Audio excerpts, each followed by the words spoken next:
আসসালামু আলাইকুম বন্ধুরা, আশা করি আপনারা সবাই ভালো আছেন। তো বন্ধুরা, আমি আপনাদের মাঝে আজকে একটি ভিন্ন ধরনের ভিডিও এটা বলতে পারেন যে আমি আপনাদের সামনে একটি থাম্বনেলে দিয়েছি যে যদি পালন করতে হয় তাহলে আমি এই ধরনের হাসি পালন করব। অর্থাৎ এই কথাটা কেন বললাম সেটা আপনাদের আমি একটু বুঝিয়ে বলছি। আশা করি ভিডিওটি লাস্ট পর্যন্ত দেখবেন। লাস্ট পর্যন্ত দেখলে এই ভিডিওটির উদ্দেশ্য আপনারা বুঝতে পারবেন। বন্ধুরা, চলুন শুরু করা যাক। বন্ধুরা, আমরা আসলে আমাদের বা আশেপাশে যদি কোনো খাল, ডোবা বা পুকুর থাকে তাহলে আমরা একটু হাঁস পালনের প্রতি উদ্বৃত্ত বেশি হই। তার কারণ সেখানে আমরা জানি যে একটু পরিশ্রম কম হয়, বাড়ির ধারে কোনো খাল বা বিল থাকলে সেজন্য আমরা উদ্বৃত্ত বেশি হয়। যার কারণে আমরা শখে বসে অনেক দেশি হাঁস পালন করে থাকি, যে সকালবেলা ছেড়ে দেই, বিকেলবেলা ঘরে আটকাই। এই হলো আমাদের কাজ থাকে। তাছাড়া আমাদের আরো সেখানে বাড়তি কোনো পরিশ্রম করতে হয় না।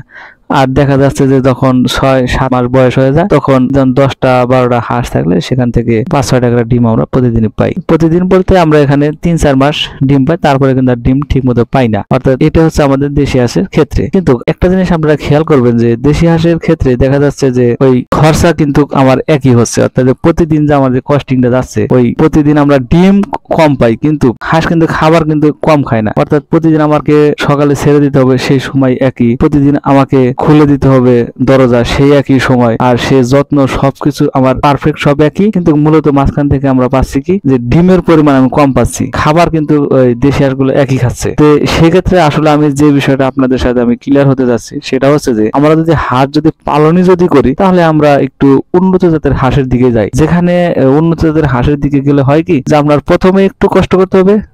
কষ্ট করতে হবে যে আসলে উন্নত জাতের হাঁসের বাচ্চাটা আসলে কোন জায়গায় বা কে বিক্রি করে, আপনার এই জিনিসটা লোকেশনটাকে দেখতে হবে, একটু কষ্ট করতে হবে। আর বাচ্চার দাম একটু বেশি নেবে, কিন্তু একবার যদি আপনি যদি বাচ্চাটা যদি পেয়ে যান তাহলে তো বাচ্চার যে ওরস জাত সেগুলো তো আপনার কাছে থেকেই যাবে।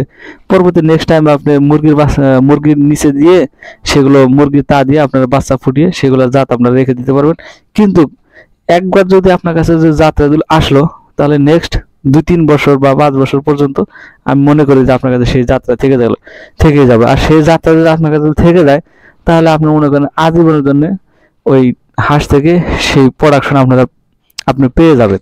তাহলে দেখেন, একটি কথা মনে রাখলেন যে আসলে এই একটু সচেতনতার ফলে বা একটু চেষ্টার ফলে দেখা যাচ্ছে যে 3-4 বছরে আপনি একটা ভালো প্রোডাকশনেবল হাঁস পেয়ে যাচ্ছেন। সেগুলা অবশ্য দেশি হাঁসের মতোই দেখতে, কিন্তু এই যে কেচুরিয়া দেশি আছে সেগুলোর মতো না। এই যে পাতি হাঁস বলেন, এগুলার ডিমের পরিমাণ খুব কম, মাংসও কিন্তু ধরে কম।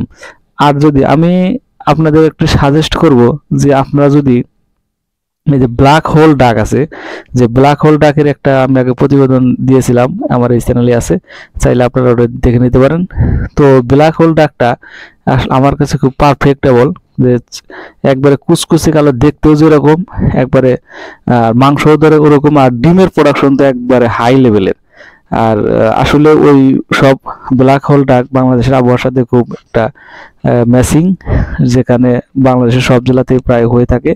তো বন্ধুরা, আমি আজকে আমার এই ছিল একটি আলোচনা। তো এই আলোচনাগুলো করলে কি হয় যে আমাদের মাঝে আপনারা হয়তো বলতে পারেন যে এগুলো ফালতু ধরনের আলোচনা, এটা তো সবাই জানে না। এই প্রতিবেদনগুলো দেখলে মানুষের একটু জ্ঞান বুদ্ধি খুলে যায় যে আসলে আমি কোন ভুল পথে আছি না সঠিক পথে আছি, বা একটু উদ্বুদ্ধ হয়। তো আশা করি যে আপনারা সবাই বুঝতে পারছেন যে আসলে একটি প্রতিবেদন আপনাদের সামনে দিলাম। আর আশা করি নেক্সট ভিডিওগুলো আপনারা দেখবেন এবং চ্যানেলটি সাবস্ক্রাইব করে পাশে থাকবেন। ধন্যবাদ সবাইকে। আসসালামু আলাইকুম।